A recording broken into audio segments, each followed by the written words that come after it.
Myanmar পৰা জিৰিবাম হৈ কাছাই শিলচৰ আৰু বৰখলা হৈ মেঘালয়ত আহে এই চুপাই চিণ্ডিকেটটো আৰু বস্তাবিলাকত অস্ত্ৰ শস্ত্ৰও আহে আৰু এই ক্ষেত্ৰত কিন্তু শিলচৰ আৰক্ষী অধীক্ষক কাছাৰ আৰক্ষী অধীক্ষক এই ক্ষেত্ৰত নীৰৱ ভূমিকা কাৰণ কি আজি তেওঁলোকে ম্যানমাৰৰ পৰা অহা গাড়ীখনত কি আহিছে কি নাহা তেওঁলোকে আজিলৈকে এখন গাড়ীত তেওঁলোকে যি তালাচী নকৰে আজি অস্ত্ৰ শস্ত্ৰত সেই ম্যানমাৰৰ পৰা আহিব পাৰে কিন্তু এই জনৈক হৰেণ মহন্ত নেতৃত্বত চলিছে কামটো জনৈক হৰেণ মহন্ত কাৰণ তেওঁ উজনি অসমৰ পৰা বা বৰাকৰ লগত তেওঁ চিণ্ডিকেট কৰি আছে আৰু এই ক্ষেত্ৰত কিন্তু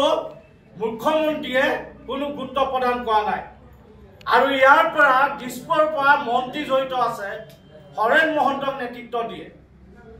জনৈক হৰেণ মহন্তক নেতৃত্ব দিয়া দিছপুৰৰ ব্যাকুম মন্ত্ৰী দুজনমান আছে সেইকাৰণে আমি অসমীয়া যুৱ মঞ্চই ক'ব বিচাৰিছোঁ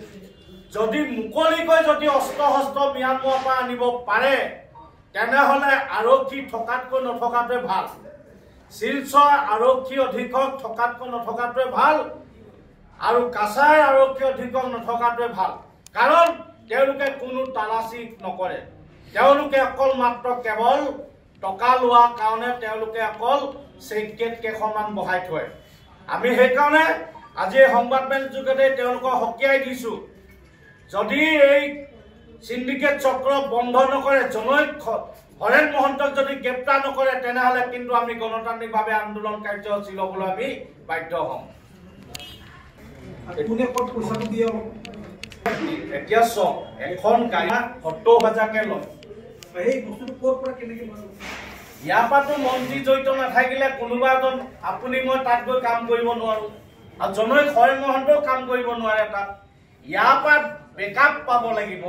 ইয়াৰ পৰা সহযোগিতা পাব লাগিব তেতিয়া তেওঁলোকে কাম কৰিব পাৰিব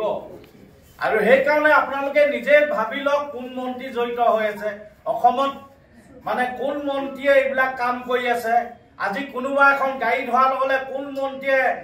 ডিচি লৈ ফোন কৰে কোন মন্ত্ৰীয়ে এছপি লৈ ফোন কৰে সকলোৱে জানে আমি নাম নকলেও হ'ব চিণ্ডিকেট মাষ্টৰ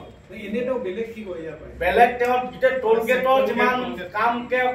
চলাই আছে চব তেওঁৰ নেতৃত্ব আজি অসমত যিমান টোল গেট চলাই আছে তেওঁৰ নেতৃত্বতে হৈ আছে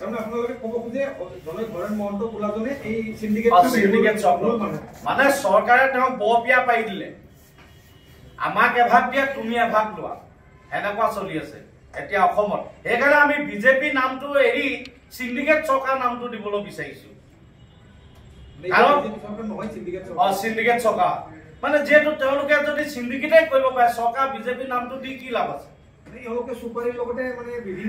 চুপাৰী কয়লা গৰু গাহৰি সকলোতে তেওঁলোকে জড়িত হৈ আছে আমি সন্দেহ কৰিছো কাৰণ আপুনি ম্যানমাৰৰ পৰা আহে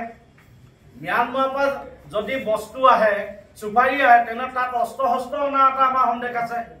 ড্ৰাগছ আহে আজি পপি ফুল নামৰ এটা ফুল ওলাইছে সেই ফুলটোৱে ড্ৰাগছ বনায় তেনেহ'লে আমাৰ অসমত ড্ৰাগছ কমাবলৈ চাইটো বাঢ়িবই আৰু সেই ক্ষেত্ৰত কিন্তু শিলচৰ আৰক্ষী অধীক্ষকবিলাক নিমাক তালাচী নামত গেট বহাব মাত্ৰ আমাৰ সাধাৰণ মানুহক তেওঁলোকে হাৰাশাস্তি কৰিব আইন কাটিব কিন্তু ৰহ গাড়ীত অহা বস্তাত তেওঁলোকে কোনো তালাচী নকৰে এইখিনি বাঢ়ি আছে আমি সেইটো কাৰণে কৈছো যে পপি ফুল নামৰ এটা ম্যানমাৰত আছে এই ম্যানমাৰ ফুলটোৱে ড্ৰাগছ বনায় আৰু সেই ক্ষেত্ৰত কিন্তু চৰকাৰে যি শ্লোগান দি আছে ড্ৰাগছৰ বেপাৰীক যি এনকাউণ্টাৰ কথা কৈ থাকে কিন্তু এই চব ভুৱা আজি ৰহ বস্তু আহি আছে কিন্তু তেওঁলোকে কোনো কাৰণতে নিৰাপত্তা দিব নোৱাৰে